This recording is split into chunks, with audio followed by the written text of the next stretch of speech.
Good afternoon, everyone. Welcome to Environment and Sustainability Committee meeting, November 25th. Welcome.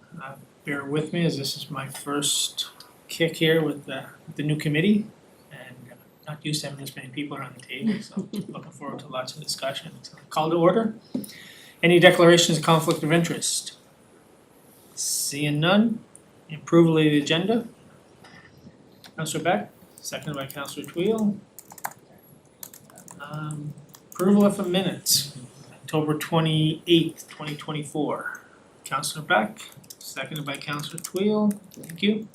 Any business arising from those minutes from anybody? Seeing none, we'll move right into the discussions. First up is Transit Depot Design and Build Award. Jessica. Thank you, Mr. Chair, and welcome to the Environment and Sustainability Standing Committee. Thank you. Councillor Beck, Councillor Twill, and Councillor McKinnon. So the report is to recommend award of a transit depot to work towards transit electrification. Before we get into that, I just want to kind of rewind a little bit and look at the history of this project before council. So in 2021, council awarded a contract to Wood Consultants, WSP, to work on the depot site selection, operational plans and business cases for converting to electric buses, and the depot preliminary design specifications. In 2022, council approved an application to ISIP for the transit electrification project. In 2022, council approved the purchase of the land at 5 and 7 Mount Edward Road for this construction project. In 2023, council approved a two-step process for tendering the construction project, with step 1 being an expression of interest phase and step 2 being a full request for proposals. And then in 2024-25, the municipal budget was approved, the 5-year capital spending plan with the ISIP budget was approved. So I'll go back kind of to the top then. So the recommendation in this report is to award Wellington Construction as the consultants and contractor to deliver the transit depot, both design and build, in the amount of $15,273,447 before tax. And whereas $10.2 million before tax was approved in the ISIP funding, the difference is $5,023,820. And so that would be split up over 2 fiscal years between 2025 and 2027 throughout the build. And so just to explain a little bit more about the project. So council has awarded the purchase of electric transit buses. So this building would house those buses and give them charging infrastructure and maintenance bays. And the project timeline would be to begin construction in June of 2025 with substantial completion in the summer of 2026. And we had 2 external consultants work on the evaluations of the EOIs and the RFPs along with our city engineer. And it was a 2-step process, so they reviewed the technical submissions first. And in order to proceed to opening their financial submission, they had to reach a minimum score of 42. So you'll see from the table that 3 of the 4 submissions did reach the technical score requirement. And the table below shows the 3 financial submissions, with Wellington being the lowest price of the 3 qualified submissions. So Wellington comes out as the highest scoring proponent. And I would like to add just some information around what the risks might be should we not proceed with the project. So one would be that we would lose our ISIP funding if we don't move forward with a project which has commitments to working towards net zero and greenhouse gas reductions. So that's about $8.5 million in external funding from the feds and the province. We would lack a public transit facility to do maintenance in. Part of the land purchase was then to lease the existing building to the Cassidys for their private businesses. The new building would be for public transit. We would not there'd be a reduction in our plans to commit to our net zero goals. We would have a reduced investment in capital spending that has long-term operational savings. And we would run the risk that potentially if we wanted to do this later, it could be at higher cost. I also want to mention that bus manufacturers in Canada have communicated to us that diesel bus production will end in the near future. And that I believe it is in our best interest to prepare for that. There's also a point in there about considering the concerns of our operator and our service provider. I think there's probably no operator in Canada that switched over to electric buses without some concerns about what that change looks like and how it's done. Our operator does say they are supportive of this change. They understand why it's needed. And they're hoping that we, work really closely with them on that change so it's, the least amount of bumps as possible. So in our RFPs for the buses, there's a lot of money spent on training and servicing and providing support to our operators during that initial conversion. And I think that summarizes, Stratford and Cornwall are obviously a partner with us on T3. So the idea is that once the building is built, or before the building's, once it's secured, the plans are secured, we'd work with them on what a rental agreement would look like for them to run their transit out of our facility. And there is a table under financial implications, so just to explain that a little bit. So originally, the ISEP funding was gonna cover about 73% of the cost of the project. The table in the financial implications breaks it down accurately based on the bids that the lowest bid that we've put forward to you. So you'll see that 28% of the cost of the project would come from the federal government, 23% of the cost of the project would come from provincial government. So about 51% funded by federal and provincial dollars. So we had, the ISEP funding application was done a few years ago. So not surprising that the costs are more than what they pegged it at for a construction project a few years ago. The difference in the ISEP funding application projections and what the Wellington cost is that we're recommending is the $5 million. So I'll leave it at that and open it up for discussion or questions. Thank you very much, Jessica. I have a couple of questions. How many electric buses can be put into the depot for being plugged in when it's complete? Thank you, Mr. Chair. The storage bays allow for 19 buses to be charged at once, and there's 3 service bays. To begin with, just to remind, we're purchasing 4 out of the gates. The original ISEP application was for 7 electric buses.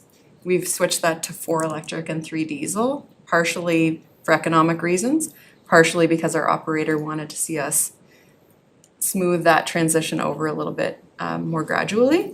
So instead of 7 electric buses, we'll start with 4, and over time, we'll work more electric buses into our fleet is the goal. Because there was concerns about size over there. Like, wasn't enough room to build the depot that was needed. So has that been overcome? I'm not 100% sure who shared those concerns with you. Part of the role of our consultants, one of the first steps they took was to look at multiple pieces of property and went through an evaluation using different metrics to see which site worked the best. And that was picked as the best spot for this size facility. I think, there'll be site constraints, it'll be tight, but the proponents have all shared that they can build what we're asking for on the property and laid out plans to do so.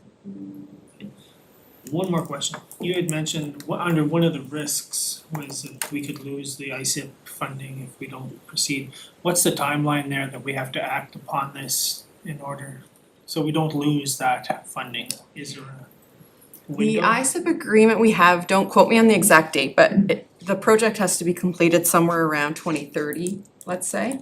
Okay, so it's not, But the project's specific to electrifying our fleet and building a storage facility to allow for that electrification to happen. So that's what we mean by, you know, if we don't deliver on what the project goals are, then we would risk potentially not getting the funding. thank you. Open the floor, any other questions? Go ahead, Mitch. All right, thank you for your report, Jessica. You know, it's the first time, myself, Norman, here for this committee. There's a lot of questions I wanted to bring up under business arising from the minutes. I didn't want to tie up the committee today. But, Mr. Chair, I'd like to go back to some of them issues because they're pretty important. Just to the last point that you raised, so the funding is still available to 2030, correct? In I terms have of- to refer to the funding agreement for the exact date, but it's Okay. ballpark around there. Okay, I'd like a clarification on that, if you could, please. Sure. I know there are constraints with this particular location. I wonder if it'd be prudent, and this is just a thought that I have. I wonder if it'd be prudent, Mr. Chair, if we could at least take a month, and I'd like to become a little more familiar. I know this has been in the works since 2022, but I'd like to become a little more familiar with the other sites. I'd like to become a little more familiar with this particular site. And when you consider the growth and development of our transit system here in the city and the anticipated growth over the next, 15, 20, 25 years, will this site be able to accommodate, the amount of electrical buses that we're gonna be purchasing? And again, I'll reiterate, I wonder if it would be prudent if we could, I'm asking for at least a month. I need at least a month so I can go over this from an analytical perspective, get the information. I'd like to talk to our contractor, Mr. Chair, so that I can feel comfortable, supporting this location. This location is in my ward, and I'm very concerned about, a number of factors. I'm concerned about the close proximity to the rails and trails. I'm concerned about, again, we build a facility which we're all supportive of, but, where does it take us in the next 20, 25 years? And I'd like to look at those other sites as well to see what the possibilities are when it comes to growth and development. So, Mr. Chair, those are some of my concerns, initial concerns. I'm sure I'll have more as we move along, but I appreciate all the work, Jessica, that you and the staff have done thus far. I think you've done a tremendous amount of work, but this is my first meeting, and I need to be sure in my own mind that lots of times, I've watched it over the years in this city where facilities are built only to find out we didn't go far enough. And I'm just asking for at least a month so I can become really familiar, so I can make an informed decision. Because right now, I can't really say that I can, to be honest with everyone here. We can have Jessica look. Was there other sites that were looked at, or did we focus in on one and? Yeah, so through you, Mr. Chair, I can kind of touch on some of Councillor Tweel's comments. So there was a site, the consultants were hired to do a site review. And this was picked to come out on top. The site does allow for growth of the transit service. So like I said, we're starting out with 4 electric buses. It allows for 19. There's also additional bus storage parking outdoors. We do share the property right now with a private business. We've had conversations that this, at some point we might reach a point where all the companies and the transit service can't cohabitate on the property together. But that would be for sure within the next 10 years, the growth of fleet and the growth of service that we predict, that site accommodates our needs well. Would there be a need after that for the Cassidys to look at another location for their private businesses? They told us they already are reviewing that, and that might be something that they look into in the future. One thing I will say is that these submissions that we've received do have an expiration on them. So if this doesn't go to council at the next meeting, those submissions are no longer valid. So we would have to restart the RFP process again, would be one word of caution I would share. I think that might have touched on some of your comments. Yeah, and I appreciate your concerns, Councillor Twill. This was something, being sitting on the committee, this has been going on for quite a while, so it was just thrown out, so. I know, I will say that it really probably should go to council next meeting for the I discussion. understand that, but this is my first time. Like, the committees were changed. Here I am, now sitting as a member of this committee. I personally need time. You know, I'm speaking for myself. I need time. But as Manager Jessica is saying, we don't have a whole lot of time, it has to I go know, to committee I know, next time. well, anyway, Councillor Beck, any questions? Yeah, I would, I mean, we purchased the land in 2022, we've made this decision, it's been sitting in the queue for quite a while. I would suggest that we move on. I did have a question about the funding formula, and in the financial implications part there, Jessica, you were talking about initially it was 40% federal, 33% provincial, and 26% municipal. Is that because the costs have now gone up, but the funding remains the same? Is that why we're now looking at an increased cost overall, if I understand that correctly? Correct.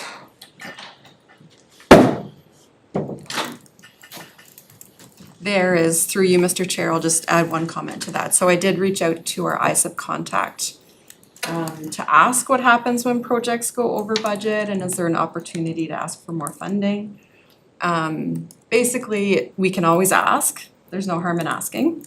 But in the agreement we've signed, it says that any additional expenses beyond what's in the agreement are the responsibility of the municipalities, so, but they didn't discourage us from asking. And costs are probably not going down anytime in the future. If history is any indication, this will not get cheaper to do. Right, so kind of speaks to the expediency of getting it done in my mind. So, And the other piece I'll add to that through the chair is that we don't know the future of transit funding for capital. And even with the increase of 50% financial contribution from other levels of government is quite amazing. And that might not be an opportunity in 2-3 years, we don't know that. sure. I do have a question on, sorry. Nope. Yeah. We've heard recently about, I know Jason Roberts from Maritime Electric was on talking about the concerns of electricity supply, and is that any kind of concern for us if we're gonna be moving towards increasing electrification? I mean, we're moving that way, and I know that there has been concerns expressed about the ability to be able to supply, especially when we come to those times where it's either extreme heat or extreme cold, with the move of everyone moving to heat pumps and whatnot. Is there any level of concern? I mean, I was reading through the chart there when we were, making the move from, as we increase our diesel, we're looking at changing that. Is there any concern in that regard? Through you, Mr. Chair, I guess I'll mention a couple things in relation to Maritime Electric. So there were initial meetings with them when this plan was formulated. One of the reasons the site was selected is because it's adjacent to Maritime Electric substation across from the Confed Trail. Sorry, where's that, Jessica? On Mount Edward Road, the existing Maritime Bus Coach Atlantic property. Yeah, but where's the substation at, sorry? It's just on the other side of the Confederation Trail. I can show you on an aerial maybe Okay. after the meeting. but- Sure. Boulevard Park. So there were initial meetings with Maritime Electric and discussions about the solar production and the backup battery system. And so what's included in the RFP document was done through a review with Maritime Electric, so it is achievable. Okay, A huge role of the company hired to do this will be to fully engage with Maritime Electric and sort out the finer details. Definitely not my area expertise around what that's gonna look like, but there were preliminary conversations and the consultants will be working really closely with them. okay. So do we have and again, I'm not familiar with this, this being my first meeting with the file, but do we have solar generation capabilities on this new depot? And there's gonna be a lot of that will be going to supply our own energy grid for the buses, am I correct in that? Through you, Mr. Chair. So the solar will be insufficient to charge the buses. Okay. The goal of the solar is to make the building operations net zero. So Okay, we'll produce enough solar to operate the building okay, and then the buses will be separate from that. gotcha, thank you. Any questions, Mr. Quill? No, I outlined my concerns. You know, I'll reiterate, I'd certainly like to at least have another month. Well, again, it's the first time as a member of this committee. Even though recommendations do come from all standing committees to council. We can bring it to council and it can be requested there for an extension. It's fine. So we need a motion to move this forward. I'll move that we approve staff's recommendation to accept the bid from Wellington Construction. And again, I think it would be to allow for a greater discussion at the council level. We can approve it here and then move it forward for discussion Exactly. in front of council. Moved by Councilor Beck. Councilor Quill, second. Right now, I'll oppose it. I'm in favor for discussion when we get to council level there. We'll approve council's recommendation. Thank you. And through you, Mr. Chair, if there's anything specific that you would like for the council meeting to help make your decision, then just let me know. Sure. Did you get all your questions answered through Jessica? There's more information that I need.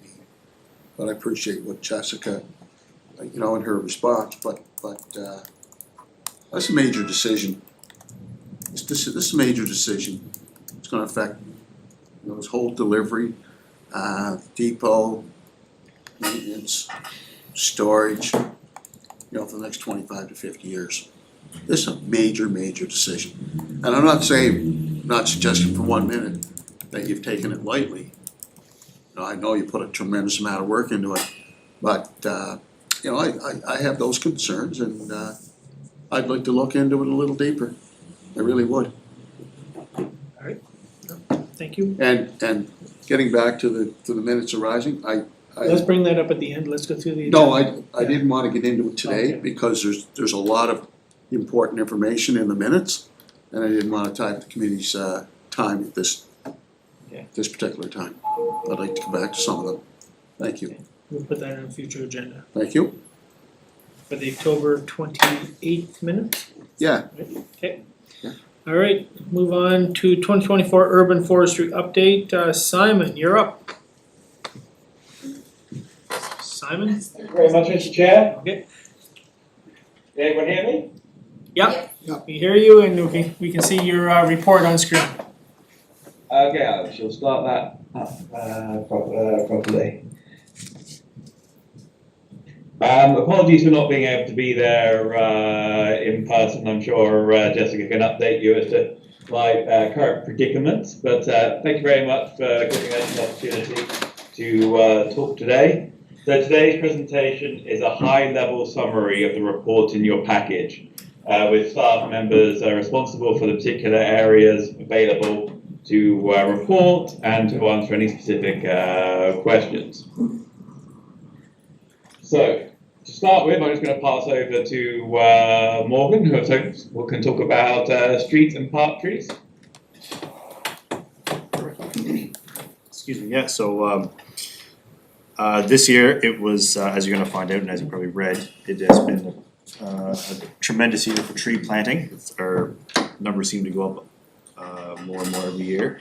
A big part of my position here is to coordinate the large caliber, what we call large caliber tree planting. What that means is the trees that we plant with the Public Works Department are stock that are around 60 millimeters in caliber size or diameter, and but this year we also tackled some 15-gallon pod stock. This year we planted a total of 304 trees. This spring, as you can see the numbers there, we planted 129 trees and even more in the fall this year with a total of 175. That figure in the fall also has 19 shrubs that we planted in there as well. With our street tree plantings, we select sites for planting in a variety of different ways. We either look at mapping softwares that we have, and we also get them in through what we call street tree requests. These typically come in either online. We have an online portal where people can apply to request a tree on the city right away. Or sometimes people just ask us in person while we're out and about. Yeah, it's a pretty straightforward process. We also did a new method of tree planting called module planting. So it's kind of essentially a high density planting in one area, and we select 5 different parks to do this in. Instead of planting singular trees spaced out, typically 12 feet apart to 16 feet apart, this time we planted anywhere from 3 to 5 trees 2 to 3 meters apart, so very close together. It allows these trees to develop healthy root networks, react against high winds, and things like that. I won't dive too much into it, just for time's sake. This year we planted 63 unique species, and 59% of that 63 species are native to the Wabanaki Acadia forest. Yeah, so that's the street and park trees. I'll talk a little bit about tree maintenance here too. Another big component of my position here is coordinating tree maintenance with our public works crews, Parks and Rec, as well as our tree care contractor, branch manager that we have conduct tree work in the city. So these numbers here were pulled directly from our tree inventory, Tree Keeper it's called, and these numbers represent the amount of trees pruned and trees removed since January this year. So we have through branch manager, our tree care contractor. So we have a total of 140 trees that were pruned this year and 124 trees removed this year. And tree maintenance efforts still proceed into the wintertime. It slows down a little bit. It's very weather dependent, and a lot of our a lot of our equipment that is used for cleanup also gets used for snow clearing efforts, essentially in the wintertime. Yeah. Okay, moving on to Donovan's going to talk about stump removals. Yes, good afternoon. Just a quick snapshot on what we've accomplished with stump removals so far this year. 187 stumps have been removed on city lands. That could be parks, right-of-ways. Branch manager, our contractor, so far it's cost us, as you can see up there, $46,755. That works out to an average 10 stumps per week. Our contractor is able to remove more than those. The challenge being cleanup and lawn reinstatement efforts, which Public Works takes care of. So as of where we are today, we have 689 stumps left to work through throughout the city. Next slide, please. Another Someone's gonna carry on? Yeah, thanks, Simon. Another very important component, tree planting is just half the battle, but maintaining them into the future for success is important. A lot of these trees are planted in parks and the right-of-ways, as mentioned. We see some damage occurring with, whippersnapper damage, lawnmowers. So you can see that ring there. That's a good example of how we we will mulch that area as a way to protect those young vulnerable trees from that damage.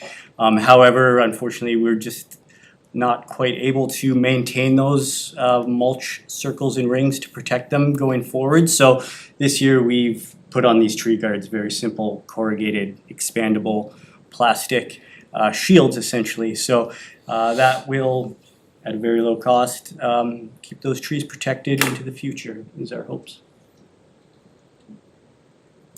Thank you very much. Moving on to Taylor, talking about natural area restoration.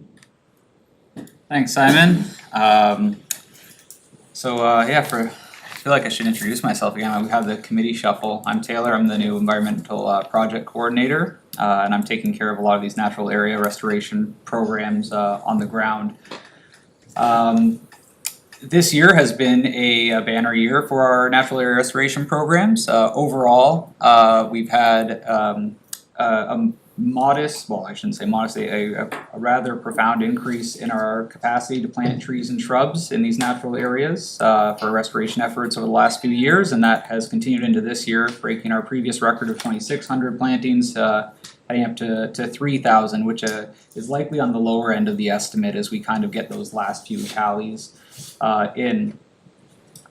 Because we are restoring natural areas by replanting forests with trees and shrubs, we tend to measure the performance of these programs through the numbers of trees that are planted. It's basically how impactful we can be each year. And that's generally how we compare our efforts year over year. As you can see, again, we've had quite a bit of an uptick over the last few years, and next year, as we'll get to a little later in the presentation, is expected to be our most productive year. So we'll see that trend continue. Thanks, Simon. So I might, Simon, I'll have you click through some pictures here in a moment. Hold off for now, but I'd like to highlight one of these natural area restorations, which is the Irwin Drive Pumping Station property. Now, this is located on the corner of Irwin and what's it, Lower Malpeque, I guess. What's the name of the street? Yeah, Malpeque. Yeah. We, as you can see, originally this is kind of an underutilized green space that has some pretty high value geographic features, including that permanent stream, some interesting topography, the riparian area that comes with the stream, and it's also relatively close to some other geographically important areas. The site has been used for a number of programs to get the area to get the area planted, and those reflect, I guess, how important that area is as a priority. As you can see, there's a few listed there. The Business Tree Challenge. Simon, you want to start clicking through some pictures here? That'd be great. So you can see us preparing for that earlier in the year. The next one, there's the event itself. Onwards, I think we have another one of that site. So there's this, the plants that went in that area, and then one more. And then, yeah, this folks just planting. The next, we did some experiential education there as well. If you click to the next one, Simon. Is that what you're calling like a module? So yeah, that is a good example. So I'll get to that in a moment. That's a great question.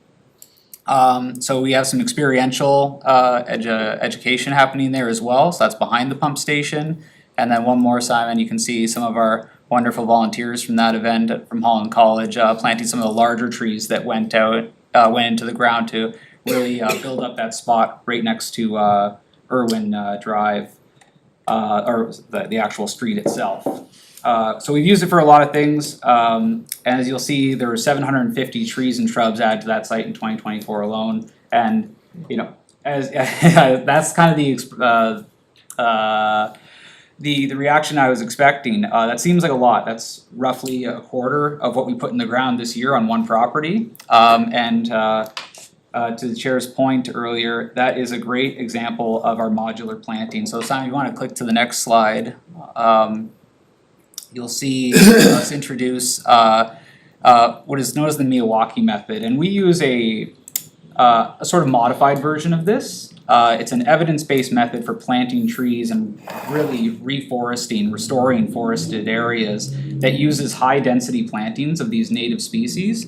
And what it does is it encourages competition, but it also creates a lot of resilience in the community, and it creates a what is called a climax ecosystem right out of the gate. So what you're doing is creating a facsimile of your final product in its infancy and letting that grow with scale over time, as opposed to having those elements come in one at a time and maybe really not actually mimicking what happens in nature and what will happen successfully. And what this really means for us in the end is that those areas regenerate much faster, often 5 to 10 times faster. So as you can see here, and I don't have the same pictures up anymore.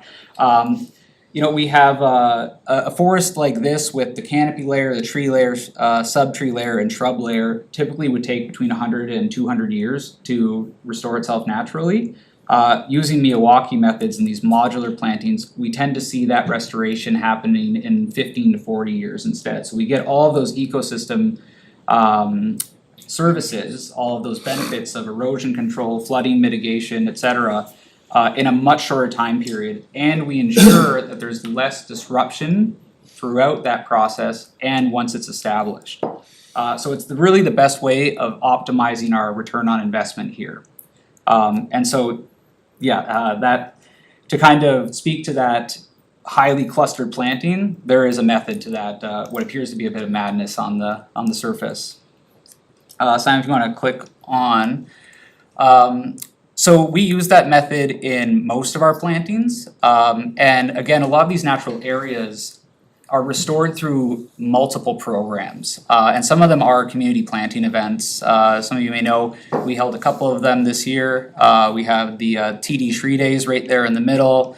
Over on the right side of this slide, we have our that was our National Tree Day, and that farthest one is also an experiential education initiative with Holland College. Couple of different events, and they are truly key to achieving those high numbers. Typically, these events plant between 100 to 300 plants at each of them, and oftentimes we're not only offsetting the labor that's required to plant that bulk of planting material, but we're also offsetting the cost because sometimes these are grant funded.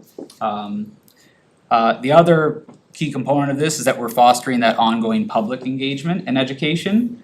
As we'll probably all speak to at some point, a large portion of the land area in Charlottetown is privately owned.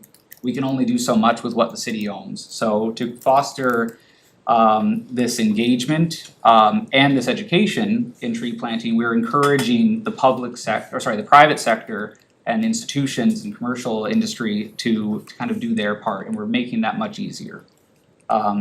So that's a portion of why those are so important. And as you can see in that top bullet point on the left-hand side, these amounted to about a half of our total tree plantings for 2024. Want to continue on, Simon? I'm getting a little long in the tooth of that one. Okay, so on that same note, Operation Relief is a great example of engaging the private sector, specifically homeowners. This is a program that's made possible through Tree Canada. They give us about $50,000 to cover the costs of materials and offset the staffing costs, through the hiring of our casual student employees who make this program possible. This targets residential land by incentivizing landowners to plant large caliper trees, much like our street trees, on their own private property. These trees are usually about $200 a piece. We deliver them to people's houses for a minimal sort of administrative fee, essentially of $20. There's also opportunities to get them planted and that fee waived as well, so we can be very generous with this program, thanks to Tree Canada's generosity. We had 6 native species this year that were available to choose from. They went pretty quick once we got the word out there, and we planted 100 in the spring and another 75 in the fall. And we get a lot of really strong feedback from the program and a lot of desire for repeat customers, so, you know, it's done quite well. Now, Simon, did you wanna speak to this portion, or would you like me to cover it? Okay, you go ahead then. Yeah, I'll speak to education. So a big part of what we do is work with a lot of schools and educational institutions. This year, again, was a very successful year. We worked with 7 separate partnerships, planted well over 1,000 trees. And what we're doing here is we often provide both hands-on experience, so the students get an opportunity to plant trees, but we're also going into the classroom, providing lectures and doing classroom activities with their students. And our flag in particular, our partnership with Charlottetown Rural, they have a conservation program with grade 9, 10 and 11 students, and that range of students is very good at planting trees and very fast. So through them, we're doing a great initiative restoring Hermitage Creek, trying to control invasive species and replant native species. So we've planted over 1,000 trees with those partnerships, and we've worked with Holland College, their environmental science program, UPEI. We worked with 2 separate classes and provided lectures to an additional 2. Charlottetown Rural, Carnal Grey, Stone Park, École Française Butte, St James, and Sherwood School. And as I say, these students are not only learning about what we're doing, but they're also helping us achieve our aims of restoring the canopy.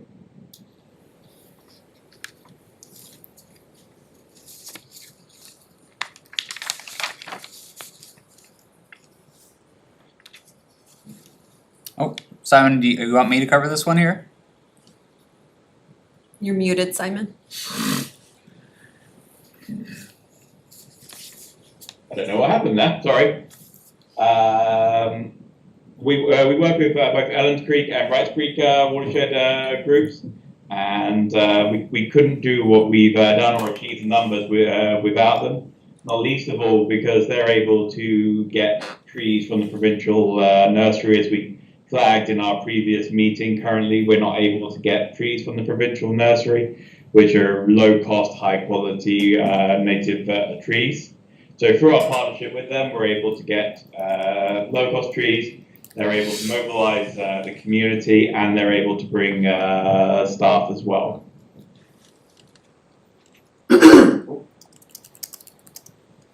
So some conclusions. So you may remember from previous meetings and our report and our experience with Fiona, we lost a lot of trees from Fiona. So we went down from 20.9% canopy cover. So that's if we look at the city and we look at how much of the entire city is covered by trees, to 17.6. And this is our typical metric for which we measure success, or how much canopy we have. That's quite low, and that was a huge loss. That loss represents 12,600 trees that were lost. And in case you're trying to do the math of how many trees it takes to restore the loss of 12,600 mature trees, it's 84,000.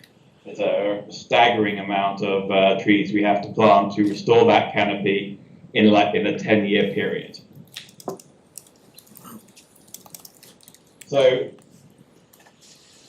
this year we got our consultants gave us sort of a plan for how we might restore their canopy.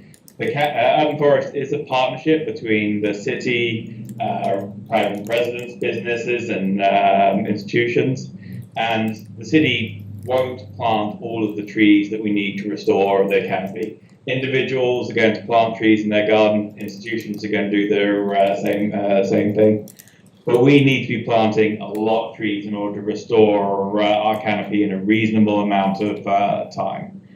So we ideally need to be getting up to around 8,000 trees, which is an enormous increase in the amount of trees that we're planting. Our current capacity is nowhere near equipped to be able to get us there, but we are working to try to do it. We are looking to create a plan to try and get as high as we can, as soon as we can. It's important to look at how we compare with other municipalities as well, just so we know where we stand. Municipalities across Canada have recognised the fact that the urban forest is a key tool for adapting to climate change, providing shade, helping to deal with storms, and all the other ecosystem services that they provide. As you can see, Charlottetown has a very low level of canopy. The other places that have low levels of canopies similar to us do so for particular geographic reasons, being mountainous and having trees close by, and the impact of urban fire is sort of Kelowna's issue, and Winnipeg is obviously a prairie province, so wouldn't naturally have trees in its area, whereas Charlottetown historically would be an area that had a high level of forest. So as you can see, we are on the very low end, and we have a target right now sort of to kind of restore our canopy in sort of a 10-year window from the losses from Fiona. Unfortunately, as fast as we're planting trees, we are losing some as a result of development. So plans for 2025, we do have some good news. It does look like we are going to get some FCM funding. We're working very hard with the FCM to get that in right now. So hopefully in the near future, I'll be able to report success with that. We have plans to work on some areas where it's kind of easier for us to plant to increase the numbers. Windsor Park and Elms Creek are areas where we will focus. Andrews Pond needs some work to restore from Fiona. And Hermitage Creek is the area we're working with the high school. So there we can get trees and get them planted by the conservation classes. So it's good work. TCT funding is also a possibility, and I'm trying to get us some of that money to help with Victoria Park, the Confederation Trail, Meadow Park, and the Mount Edward Reservoir. So I'm aware we're running out of time. So any questions from the committee, the council committee? I have a couple. Thank you very much, guys, for your report. With regards, you're at 59% of native species. Is that a low figure for native plantings within the city? And then, two-part question. What percent of open space plantings did you do compared to restoration for Fiona damage as well? And I have one more question, but this is more for the trees. Sorry. Forgive me if I didn't get all of that. Our level of native trees for street and park trees reflects the challenges we face with low wires. So planting trees around utility lines, we have to plant species that don't grow so high. Unfortunately, most of our native species would grow very high. So there we have to plant things like magnolias and crabapple trees that would not be native. However, we are looking to add some additional trees that are native to the Wabanaki Acadian region. In terms of our natural area plantings, those are 100% native, and we are planting all Wabanaki Acadian species in those locations. So down to the question? Yep.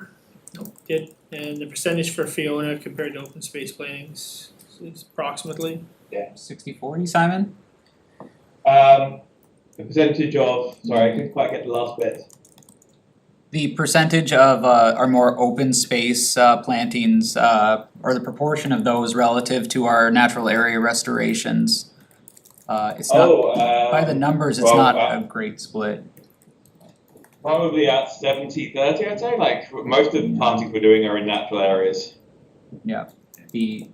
With the street trees just being a little bit more expensive per unit, so sometimes the funding doesn't quite shake out 70-30. No, it's great, record-breaking year, 3,000 trees, no, good work for everybody. Any other questions? Councilor Beck. Just a comment, I love the, I guess diversified approach, if you will, looking at engaging corporate communities, schools. I love seeing my old school, Stone Park, up there on the screen, as being the former principal of Stone Park, so that warms my heart with the work that we started there back. I don't know who's doing it now, but whoever is doing it, thank you very much for continuing that up. So I think it's great. I love seeing engagement, especially on the younger side, and getting the work that you have done with the educational institutions. Many hands making light work, to your point, Taylor, about reducing our costs and labor costs and all that. So I think the bigger part is having that it leads to buy-in, I guess, community buy-in, and being involved in the process and taking pride in that. So I think that's all good stuff. One question I did have is I want to go back to the pumping station where that creek is. Where does that go? Where does that hook up to? And is there a possibility? Because I love seeing, you think about like when you're driving out by Bonshaw, for example, and you see the work of how they restored that whole, has a vibrancy now, that kind of river and The old the park. waterway going through there when they did they redeveloped, it looked like that was kind of dying a slow death, and now it looks much more vibrant. I'm looking at that, I never really noticed that there was an estuary going through there until I saw that aerial photograph. But is there opportunities for reviving that or building that up or developing it further, or like where does that go? I guess it's kind of a two-part question, where does it go, and can we do something with that to kind of revive that water so it's more of a visible sort of thing? Right, well, You know what I mean? Yeah, just most of that, it goes into Ellen's Creek, that little pond in behind Queen's Arms Esso, Queen's Arms Motel, heads to, most of it's private. oh gosh, what's the name of that pond? McNeil's. McNeil's, thank you. Yes, through you, Chair, to you, Councillor Beck. We have a lot of opportunities to kind of look at that grand scheme of how those natural areas connect to one another. One of the overarching strategic visions of this work is to create sort of corridors through the city, if you will, of connected green space, which is an extremely important aspect of restoring natural areas and catering to the needs of wildlife. And my colleague here, Alistair, he's been doing some work in that area. I saw the eyebrows go up, but he's been doing some work in that area in the realm of natural asset management to look at both the existing condition, its short, medium, and long-term needs, and how that might fit into our priorities for natural asset management in the city over the next, whatever the strategic period is for that. So there definitely be more more to hear on that. That site's actually been used, I believe, as part of a pilot project, has it not? Yeah, so the assessment's already been done on that site. We're just kind of waiting on a finalized report. Lovely, So yeah, you've put your finger right on the pulse with that one. okay. Thank you. Councillor Twill, you have a list? Yeah, look at tree planting on the city's right of way. Take it back to the Dutch elm disease. Remember, Jessica? I talked about the replacement of the Dutch elm. buildings that were full of disease and had to come down, and I think at that time the formula was two trees would be planted to replace one. I don't know if you can recall that or not, but I do remember that formula, or proposed formula. Some of the older neighborhoods did not experience, tree planting on the city's right of way. For example, and I know I talked to you about this, Jessica, for example, the Waltham Drives and the Upper Prince Streets, streets like that were, these streets were famous for their trees.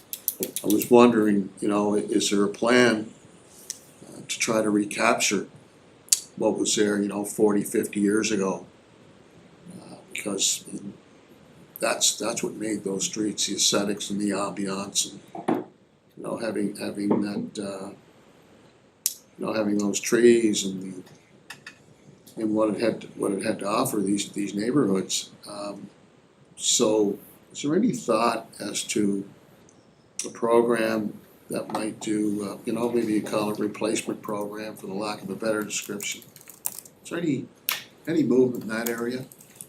Yeah, I can add a few thoughts on that through you, Mr. Chair, and Morgan has the most experience of anyone on the team with Dutch elm disease work.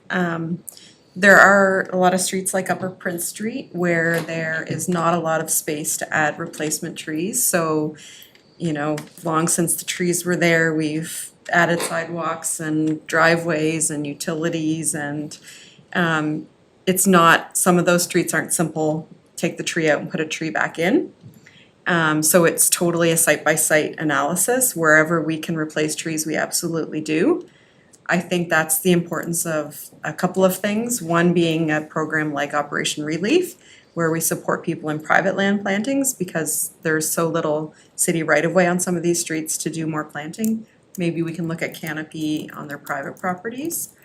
And then the other piece is looking at technologies around how do we get tree cover in these areas that are impervious, basically, right? So we've tested out a couple of products in front of the Guild and Prince and Fitzroy. They're costly, but you get a tree that will survive in that environment for a long time. And it's possible to plant in such a compacted, impervious environment. But Morgan, feel free to jump in if I've missed anything that you want to add. Pretty well hit all the key points. The big thing about the Dutch elm disease, understand through you, Chair, Councilor Trio, the 2-to-1 ratio that you mentioned, I believe that was implemented in our first round of Dutch elm disease removal and monitoring. And if I remember correctly, that only applied to the removal of city elms or city-owned elms in public right-of-way. I believe that's how it worked. So in the areas that you mentioned, like Jessica said, Upper Prince, Walden, Orla Bar, like them north to south streets, they have such, I guess, narrow right-of-ways. It's where we struggle to find public property to plant in, plus other restrictions that Jessica mentioned as well. Yeah, that's the only other note I could really add to that. Can we revisit that and have another look? Oh, for sure, yeah. Okay. And another thing too, we do, every year we do constantly look at different areas in Charlottetown. That area too is, we're trying to find other ways to, of course, enhance canopy. So we're always keeping an eye on it. Second question is on tree stumps. You talked about great lengths that you've taken to remove tree stumps on the public's right of way.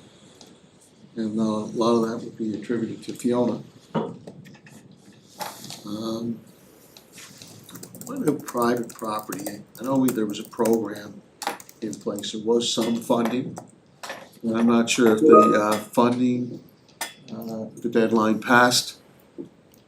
And then I think the city did put some monies on the table. I think the city did request the province to match that. I'll go out on a limb here, but I believe there's still work to be done. And maybe our citizens would welcome the opportunity to, have that service provided to them. Some of those tree stumps still exist at the city, beyond the city's right of way, or a lot of it on private property.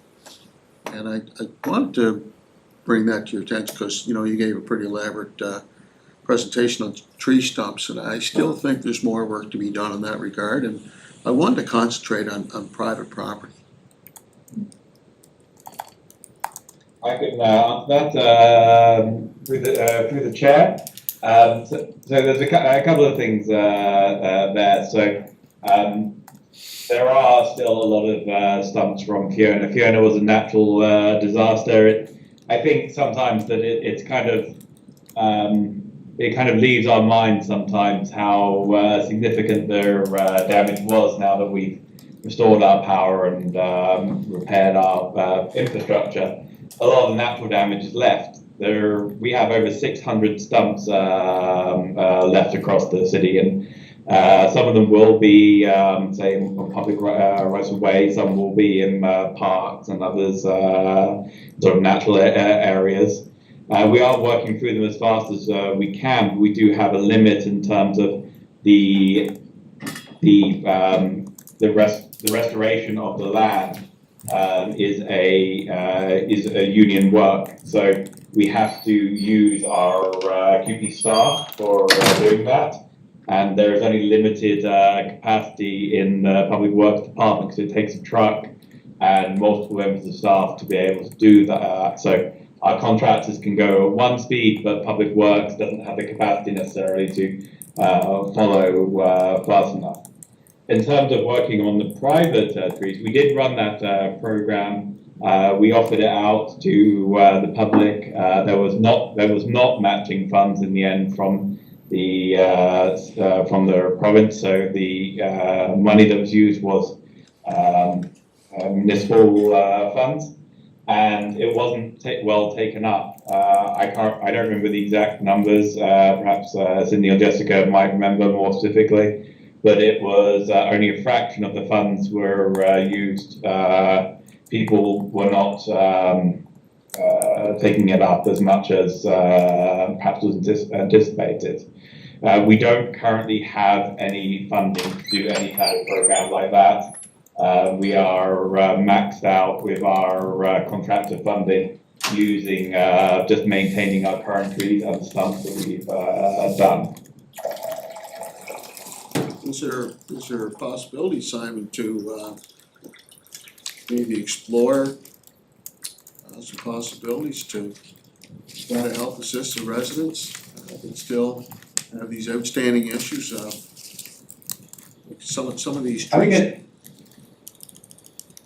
Somebody say something? yeah, I'm not finished yet, Simon. Some of these tree stumps are huge. Okay, they're massive. And the cost is prohibitive for a lot of these property owners. It's a big task financially and physically. If we could explore the possibilities of offering that service to our residents. I think at the time, post Fiona, we did indicate to the residents that a program was in place, and I just don't believe that the program went far enough for our residents. So I want to bring that up again, see if we can explore what the potential is and what the possibilities could maybe. I would say it would be highly costly, and we would need to figure out a staffing structure to be able to look after that. And I would say that when we look at our current priorities, that we need to look after the stumps and our own areas first of all. I think that needs to be a priority for us. Jared, a couple more. Quickly. Yeah, give it a shot. Simon, is this department responsible for the trails in Victoria Park? Like, for example, cleanup of the trails in the park, removing shrubbery, clearing it up so people that like to go through the park and use these trails from a passive recreational perspective. Is that your responsibility or is that the Parks and Recreation? Answering through their chair, so it is a partnership between Parks and us. So we have some initiatives that involve the trails. So if you're down in Victoria Park, you'll notice that we've recently remulched some of the trails with a slightly different approach, and that was us. We also have some seasonal staff in their summer that are down there that do some work helping to manage invasive species, planting, as well as doing tours and running some educational programming down there. There is maintenance staff that Parks has that do a lot of things in that park as well. It is a partnership, and we do need to strengthen that in terms of operating procedures for sure.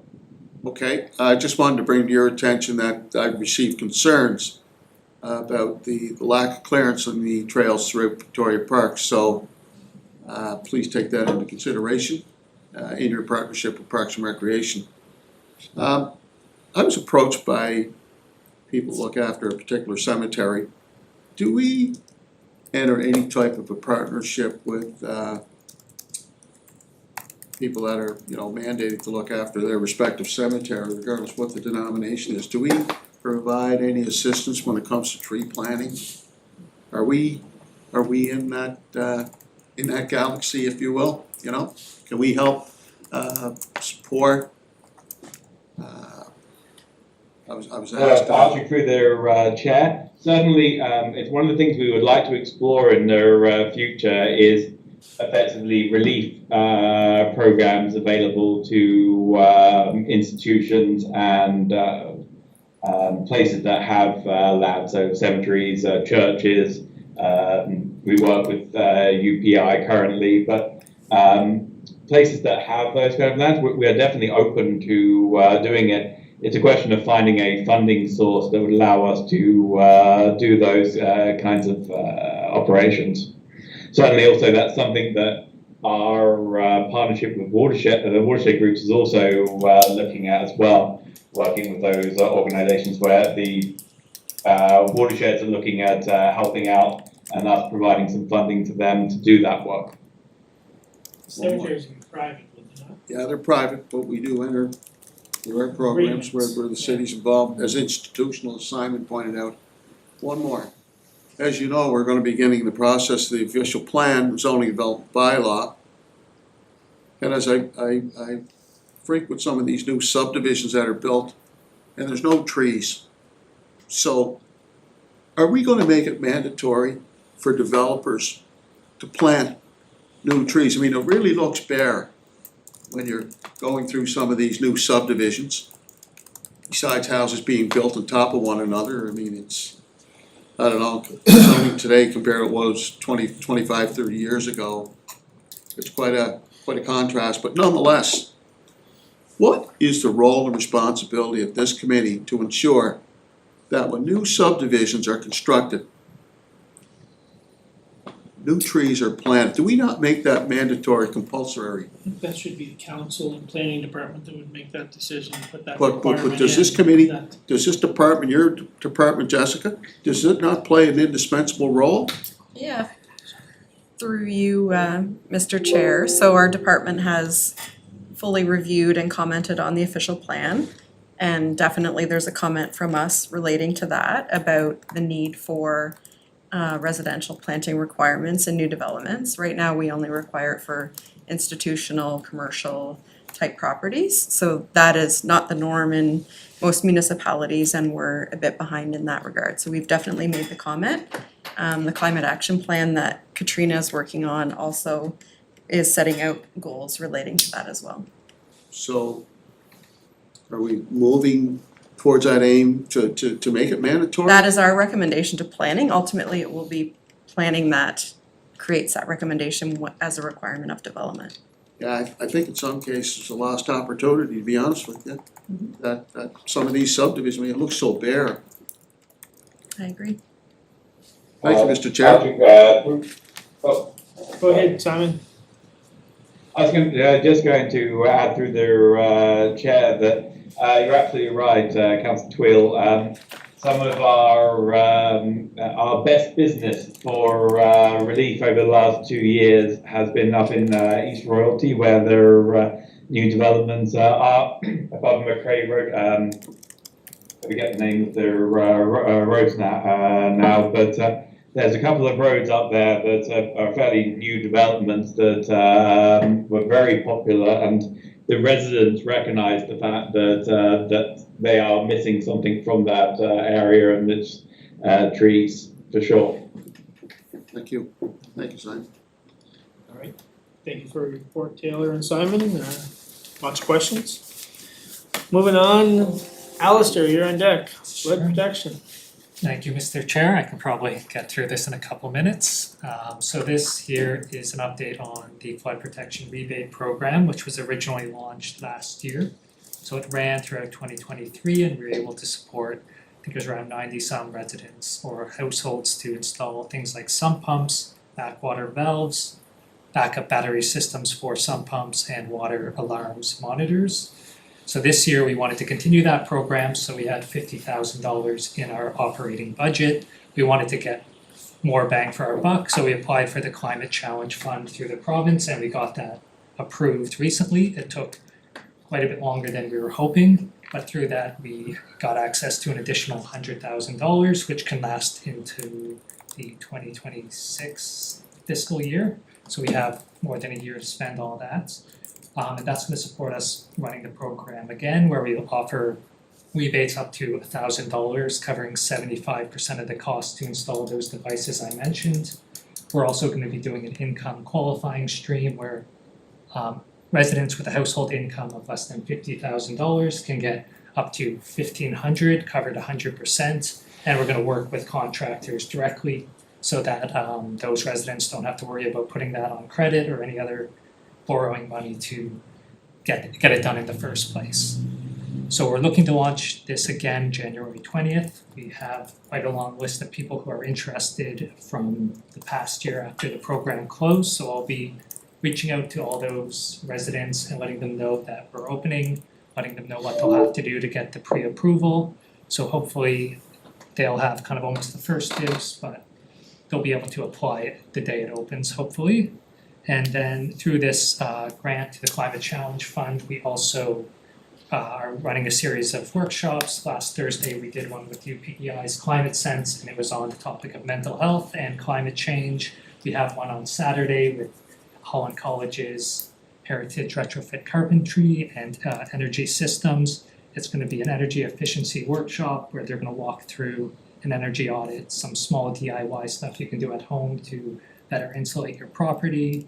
Then we have two in the spring, one for rain garden installations, one for native buffers and hedgerows.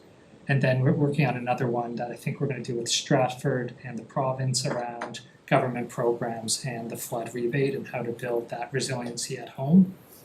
And yeah, I think that pretty much sums it up. Okay, when we did in 2023, 90 plus people, what was in the budget that year? That funding, through Mr. Chair, was all from Intact, the insurance company. We got a donation from them of $100,000, and that mostly all, more than 90% went to those rebates. We also did a climate adaptation panel through that funding, so it was around, I'm saying 90-some, that could be, give or take. Give or take around close to 100, so, I mean, you have 150 this time around. Yeah, so we're hoping to do a similar amount with the low income stream, the rebate being a bit higher. The average cost per rebate will go up, so we will hopefully still get around that same number of properties done. Thanks, Alistair. Any questions? No, good news. Excellent, great program to bring back. Thank you very much. Thank you, Mr. Chair. All right, so move into a closed session. Big paragraph to read here. Need a motion to move into closed section as per section 119, subsection 1, subsection B and E of the Municipal Government Act of Prince Edward Island. Information received in confidence which, if disclosed, would likely be prejudicial to the municipality or parties involved.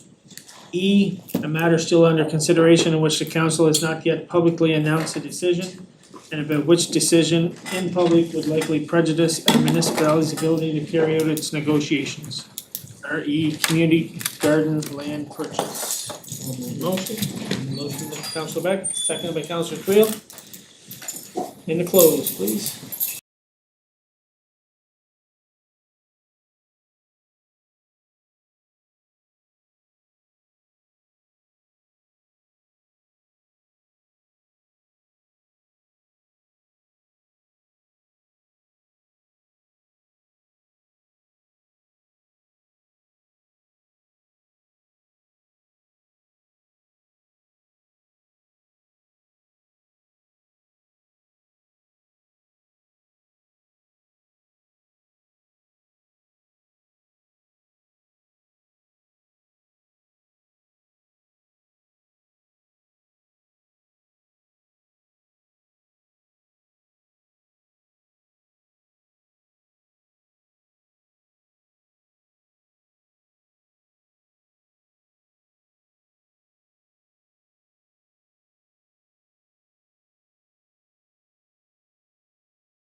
come out. Oh. Okay, we're back in, need motion to adjourn. Thank you, Councilor Beck, we're all done. Thank you very much, everyone. Thank you very much.